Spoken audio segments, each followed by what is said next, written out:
오늘 말씀은 열왕기하 20장 1절에서 11절입니다. 두 아들과 함께 가난하게 살아온 어머니가 어느 날 밖에 나간 사이에 그만 집에 불이 났습니다. 밖에서 돌아온 어머니는 순간적으로 집안에서 자고 있는 아들을 생각하고 1초의 망설임도 없이 불 속으로 뛰어들어가 두 아들을 이불에 싸서 나왔습니다. 이불에 쌓인 아이들은 무사했지만 어머니는 온몸에 화상을 입고 다리까지 다쳐 절개되었습니다. 어머니의 이런 희생 덕분에 큰아들과 작은아들은 명문대를 각각 수석으로 졸업하게 되었죠. 큰아들은 졸업과 동시에 큰 회사에 들어가기로 이미 약속이 되었습니다.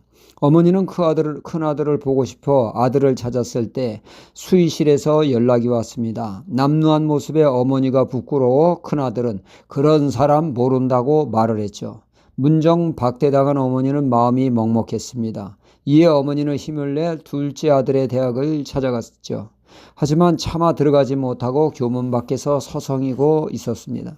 그때 마침 이러한 모습을 발견한 둘째 아들이 어머니를 크게 부르며 달려나와 절뚝거리는 어머니를 업고 학교 안에 들어갔죠.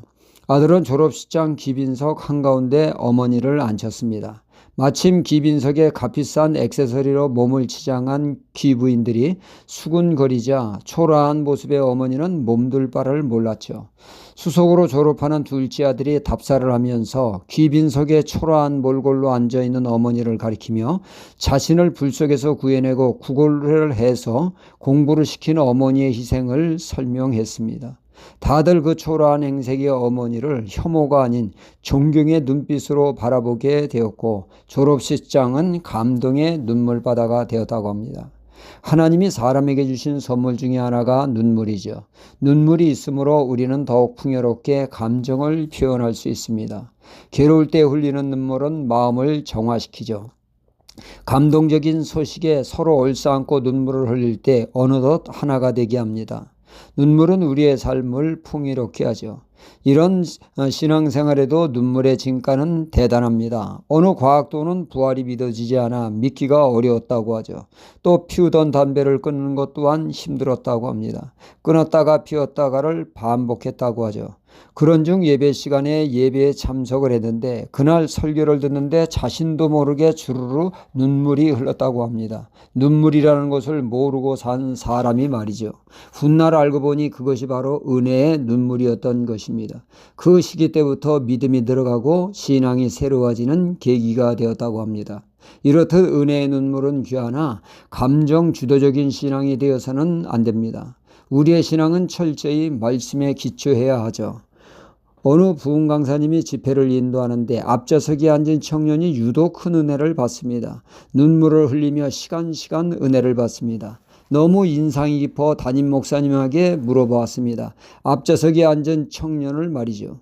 그러자 담임 목사님은 너무 신경 쓰지 말라고 합니다. 그 친구 집회 때면 눈물을 바가지를 흘리며 그 누구보다 은혜를 받지만 3개월을 넘기지 못합니다. 다시 예전의 모습으로 돌아가죠.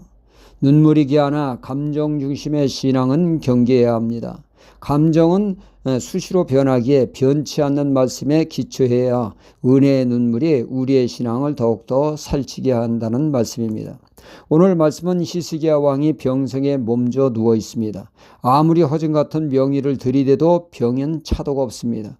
갈수록 병은 깊어만 갑니다. 이러다가 죽는 거 아닌가 하는 방정맞은 생각이 들 때 반갑게도 하나님의 선지자 이사야가 방문을 했습니다.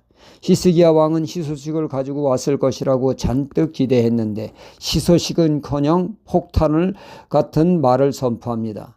하나님께서 삶을 정리하라 하십니다. 사형 선고를 내립니다.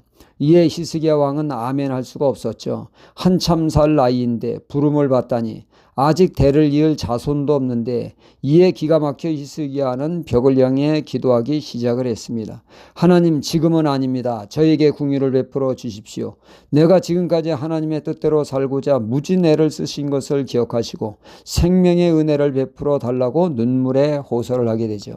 이에 하나님은 그의 기도와 눈물에 응답하여 15년 생명 연장의 은혜를 덧입게 되었다는 말씀입니다. 그의 진실된 삶과 눈물의 호소가 하늘에 생활에 상달된 것이죠. 히스기야 기도의 눈물에는 그의 진심과 간절함이 배어 있었던 것입니다. 여러분의 눈가에 눈물이 있습니까? 눈물이 사라질 때 우리의 심령은 메마르게 되어집니다. 우리의 눈가에 은혜의 눈물이 있을 때 우리의 영혼은 하나님의 은혜로 푸르르게 되어집니다. 은혜의 눈물이 샘솟기를 축복합니다. 할렐루야.